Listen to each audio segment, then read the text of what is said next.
नमः संस्कृताय विद्यार्थियों, मैं पूर्णिमा शर्मा आज कक्षा एकादश की हिंदी पुस्तक के संस्कृत खंड से प्रथमा पाठा वंदना प्रार्थना का वाचन और अर्थ लेकर प्रस्तुत हुई हूँ। प्रारंभ करते हैं इस पाठ के वाचन के साथ साथ इसका अर्थ। सबसे पहले पाठ परिचय पढ़ लेते हैं।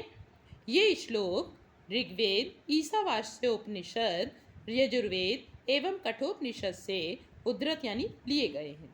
इन मंत्रों के द्वारा ईश्वर की प्रार्थना की गई है। भक्त अपनी मनोकामना की संपूर्ति हेतु अपने आराध्य को खुश करने का प्रयास करता है। मंत्र का वाचन करते हैं। विश्वानि देव सवितुर्दुरितानि परासुव यद्भद्रं तन्न आसुव। अब अर्थ देखते हैं इसका। सूर्य देव से प्रार्थना कर रहा है भक्त। हे सूर्य देव, सवित्र मतलब सूर्य, हे सूर्य देव, विश्वानि मतलब संपूर्ण पापों को, परासु मतलब दूर कर दीजिए, संपूर्ण पापों को दूर कर दीजिए। यद भद्रम जो कुछ, भद्र मतलब कल्याणकारी है, तत् नहा, तत् मतलब वह, नहा मतलब हमें, आसु मतलब प्रदान कीजिए, वह हमें प्रदान कीजिए। ईशावास्यमिदं सर्व यत् किंच जगत्याम जगत तेन त्यक्तेन भुंजीथा माँ गृधा कस्यवित् धनम। ईशावास्यम इदम, इदम मतलब यह, जगत्याम मतलब पृथ्वी पर, पृथ्वी पर इस संपूर्ण संसार में, यत मतलब जो, किंच मतलब कुछ है, ईशावास्यम वह ईश्वर के द्वारा व्याप्त है, अर्थात इस संसार में जो कुछ भी है वो ईश्वर के द्वारा ही बनाया गया है। एक बार फिर से देखिए इसका।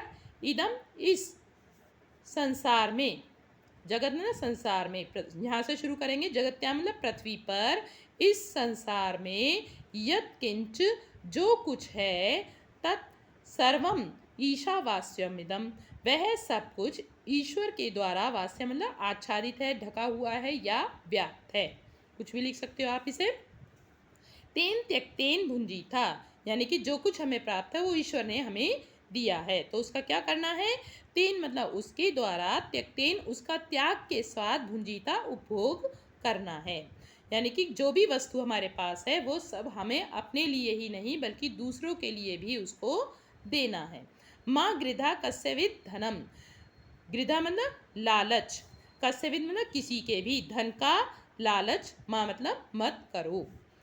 सहनावतु सहनौ भुनक्तु सह वीर्यं करवावहे तेजस्विनावधीतमस्तु मा विद्विषावहे। सह मतलब साथ साथ, अवतु मतलब रक्षा करें, हमारी साथ साथ रक्षा करें। गुरु और शिष्य दोनों की बात हो रही है कि हमारी कौन, ईश्वर, हम दोनों की साथ साथ रक्षा करें, हम दोनों साथ साथ, भुनक्तु मतलब उपभोग करें, क्या करना है, हम दोनों साथ साथ जो भी वस्तुएं हैं उनका उपभोग करें। सवीर्यम करवावहे और साथ साथ शक्ति को धारण करें।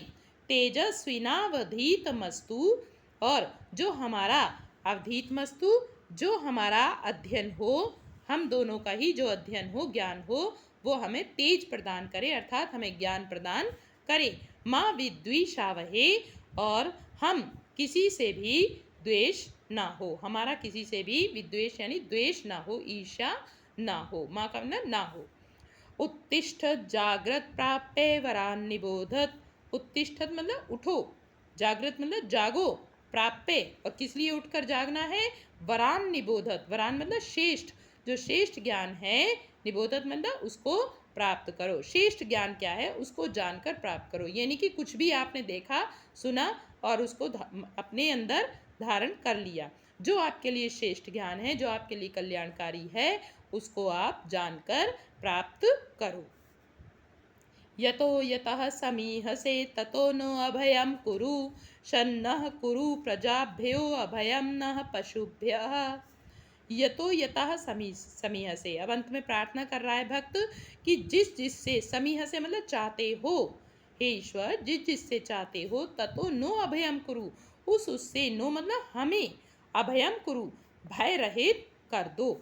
शन्नः कुरु, शम मतलब कल्याण, यहाँ पे श क्या हो जाएगा, न का म हो जाएगा, तो शम मतलब होता है कल्याण, तो नहा मतलब हमारा, हमारा कल्याण करो। प्रजाभ्यो किसका, प्रजाओं का, हमारी प्रजाओं का कल्याण करो।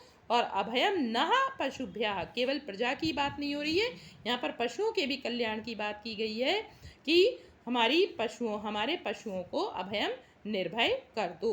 जिस जिससे चाहते हो उससे हमें अभय कर दो, निर्भय कर दो। ये नहीं कि हर एक से निर्भय कर दो, नहीं तो फिर अव्यवस्था फैल जाएगी यदि किसी से भी भय नहीं होगा तो, है ना।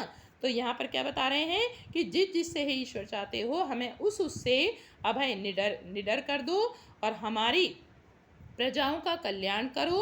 और हमें हमारे पशुओं को भी क्या करना है, अभयम, अभयम मतलब निर्भय कर दो। जहाँ जहाँ नहा शब्द आया है वो हमारे लिए आया है, उसके लिए ना नहीं के लिए प्रयोग नहीं हुआ है, वो न हमारे लिए प्रयोग हुआ है। अब आज के लिए इतना ही, अगले पार्ट की वीडियो के साथ हम फिर मिलेंगे। धन्यवाद।